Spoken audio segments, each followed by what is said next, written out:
नमस्कार दोस्तों, एक बार फिर से आपका हार्दिक स्वागत करते हैं हम यस क्लब पर। तो जैसा कि आप देख रहे हैं कि हमारा चैनल ट्रिक विथ यस है और इसे आप अगर अभी तक सब्सक्राइब नहीं किया तो सबसे पहले सब्सक्राइब करें और बेल आइकन को क्लिक करें ताकि आपको सभी अपडेट समय पर पहुंचे। तो चलो अब हम लोग चर्चा करने वाले हैं एक बेहतरीन टॉपिक पर जिसका नाम है फ्रोबेल। यानी जब हम बात करेंगे तो आज फ्रोबेल पर चर्चा करने वाले हैं।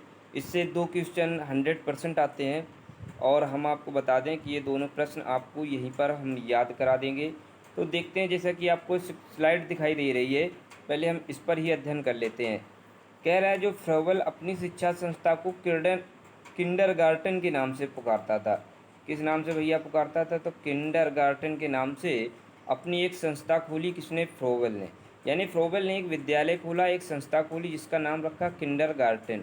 अब इस किंडर का मतलब क्या होता है? किंडर का मतलब होता है स्टूडेंट यानी बालक। क्या होता है? स्टूडेंट यानी बालक। और गार्डन का मतलब उद्यान यानी बाग होता है, बगीचा होता है। क्लियर है ना? तो कह रहा है किंडरगार्टन जर्मन भाषा का शब्द है। याद रखना, बहुत इंपॉर्टेंट फैक्ट है, जहाँ भी हम अंडरलाइन कर रहे हैं। किंडरगार्टन जर्मन भाषा का शब्द है जो दो शब्दों से मिला है। किंडर अर्थात बालक, यानी किंडर मतलब बालक और गार्डन मतलब उद्यान यानी कि बाग। क्लियर है? क्या है? गार्डन अर्थात उद्यान। इस प्रकार फ्रोबेल ने देखो इसको देख करके एक बात भी कही कि पौधे की तुलना बालक से, यानी जिस स्कूल का नाम है किंडरगार्टन और जो वहाँ बालक हैं तो उन बालकों की तुलना कर रहा है एक पौधों की तरीके से। क्यों पौधों की तरीके से कर रहा है? क्योंकि जो स्कूल है, विद्यालय है, जो संस्था है, उसका नाम ही गार्डन रखा है यानी बाग रखा है। और बाग में क्या होते हैं? पौधे।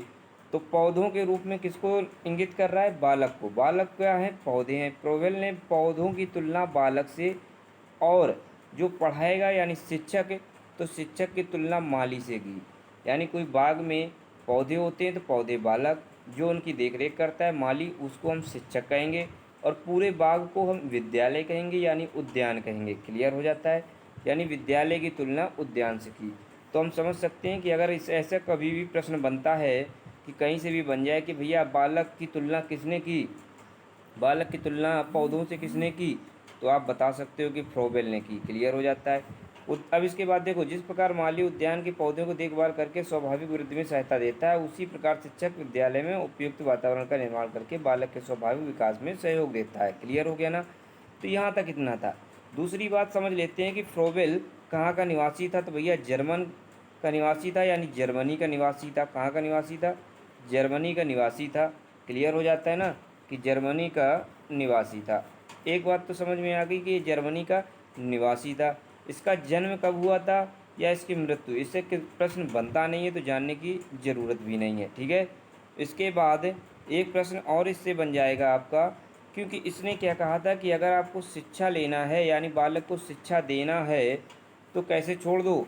स्वतंत्रता पूर्वक छोड़ दो। यानी स्वतंत्र छोड़ो किसको? बालक को। तो बालक को स्वतंत्र छोड़ दो। भैया अगर स्वतंत्र छोड़ने की बात कहीं भी क्वेश्चन में कर रहा है और स्वतंत्र के साथ उसको निरंतर पढ़ने दो। कैसा पढ़ने दो? निरंतर पढ़ने दो। फ्रोबेल ने बताया कि बालक को स्वतंत्र छोड़ के उसको निरंतर रेगुलर पढ़ने दो तो वो एक दिन अच्छी शिक्षा प्राप्त करेगा। तो स्वतंत्र और निरंतर की अगर बात कर दें तो भी आप समझ सकते हैं कि ये किसने कहा था? फ्रोबेल ने कहा था। क्लियर हो जाता है? इतना तो आपको समझ में आ जाता है। ठीक है? और एक बात बताएं कि इनके जो गुरु का नाम, यानी फ्रोबेल के जो गुरु थे उनका नाम था पेस्तालॉजी। क्या नाम था?